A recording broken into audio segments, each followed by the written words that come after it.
या प्रचार रॅलीमध्ये राष्ट्रवादी काँग्रेस पार्टीचे आम्ही अधिकृत उमेदवार आहोत।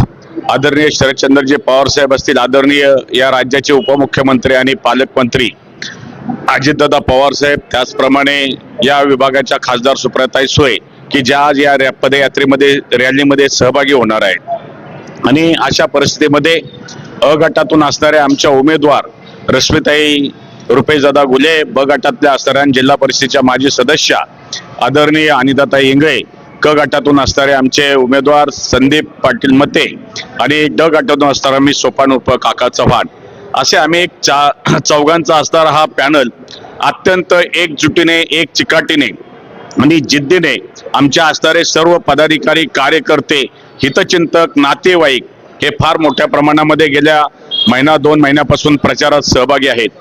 आज जर तसं पाहिलं तर या प्रभाग क्रमांक 33चा जो काही विकास करण्याचा आहे, या विकासाकरता आम्ही असणारे अनुभवी, मी माजी नगरसेवक म्हणून महानगरपालिकेमध्ये काम केले, ताईंनी जिल्हा परिषदेमध्ये काम केले, यांनी रश्मीताईंनी ग्रामपंचायतमध्ये काम केले, त्याचप्रमाणे संदीप पाटील मते त्यांनी सुद्धा उपसरपंच म्हणून खडकवासल्याचं पद भूषवलेलं आहे। आणि अशा परिस्थितीमध्ये या लोकांनी, आता प्रभागातील लोकांनी ठरवलंय की आपला जर विकास करायचा असेल तर अनुभवी लोकांच्या हातामध्ये या विकासाची चावी दिली पाहिजे। आणि एवढा उत्स्फूर्त प्रतिसाद आहे। आम्ही आजपर्यंतही कोणत्याही विरोधी उमेदवाराच्या विरोधात कोणत्याही प्रकारची टीका केली नाही। आणि या ठिकाणी फक्त आम्ही काय करणार आणि कशा पद्धतीचा विकास या प्रभागाचा करणार याच दृष्टीने आम्ही सातत्यपूर्ण प्रचार करत आहोत। आणि आमचा जो संपर्क आहे हा निवडणुकीपुरता नाही। अनिताताईंनी सांगितलं की गेल्या 20 वर्षापासून त्या सभासद असल्या तरी सुद्धा एक वेगळ्या पद्धतीने लोकांच्या संपर्कात आहे। आम्ही सातत्यपूर्ण संपर्कात आहेत, रश्मीताई तशाच आहेत, त्याचप्रमाणे संदीप पाटील सुद्धा निवडणुकीच्या सामोरं जातात म्हणून नाही, पण ते पण सदैव समाजकारणामध्ये असतात। आणि अशा परिस्थितीने काम करत असताना हो जो काही संपर्क आहे, आमची जी लोकांची मिसळण्याची पद्धत आहे, आणि आम्ही जमिनीवर पाय ठेवून आहोत।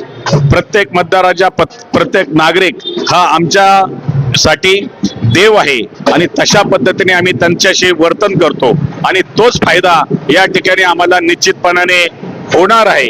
आणि निश्चितच की उद्याच्या 15 तारखेला प्रभाग क्रमांक 33 मधले सर्व मतदार हे असणाऱ्या अ गटातल्या असणाऱ्या आमच्या उमेदवार रश्मीताई रुपेशदादा घुले यांच्या समोरचा असणारा तुतारी वाजवणारा माणूस, अनिताताईंच्या समोरचा असणारं ब गटातला तुतारी वाजवणारा माणूस, क गटातला असणारं संदीप पाटील मतेंचं तुतारी वाजवणारा माणूस आणि ड गटातलं माझं, हे 4 असणाऱ्या चिन्हाशिवाय दुसरं चिन्ह या नागरिकांना, मतदारांना दिसणार नाही अशी अपेक्षा आहे। आणि मोठ्या संख्येने 15 तारखेला जो काही निर्णय घेणार आहेत, रामकृष्ण हरी, 15 जानेवारी, वाजवा तुतारी, आणि हा जो काय संदेश आहे तो एकमेकांना, शेजारी पाजारी सुद्धा लोकांना मतदारांनीच दिलेला आहे। त्यामुळं 16 तारखेचा विजय हा पुणे शहरामध्ये एक ऐतिहासिक विजय असेल या समाविष्ट गावातला, एवढंच या ठिकाणी हनुमानांच्या समोर, पांडुरंगाच्या समोर सांगतो आणि या मतदाराच्या विश्वासावर सांगतो। त्यांनी जो काही विश्वास टाकलाय, कार्यकर्त्यांनी जे काय कष्ट केलेत, आमच्या महिला भगिनींनी जे काय कष्ट केलेत, हे कष्ट अतिशय मोठे आहेत, त्याला निश्चितपणे चांगलं यश येईल। रामकृष्ण हरी। मोठ्या संख्येने नागरिकांनी 15 जानेवारीला घराच्या बाहेर पडावं। 7:30 ते 5:30 ही वेळ आहे। कोणाची वाट न पाहता आपलं असणारं हे पवित्र मठ, जे काही संविधानाने आपल्याला जो काही अधिकार दिलाय, तो मतदानाचा आपला एक चांगला प्रतिनिधी निवडण्याचा अधिकार त्या ठिकाणी वापरून आम्हाला मतदान करावं अशी नम्र विनंती या ठिकाणी करतो।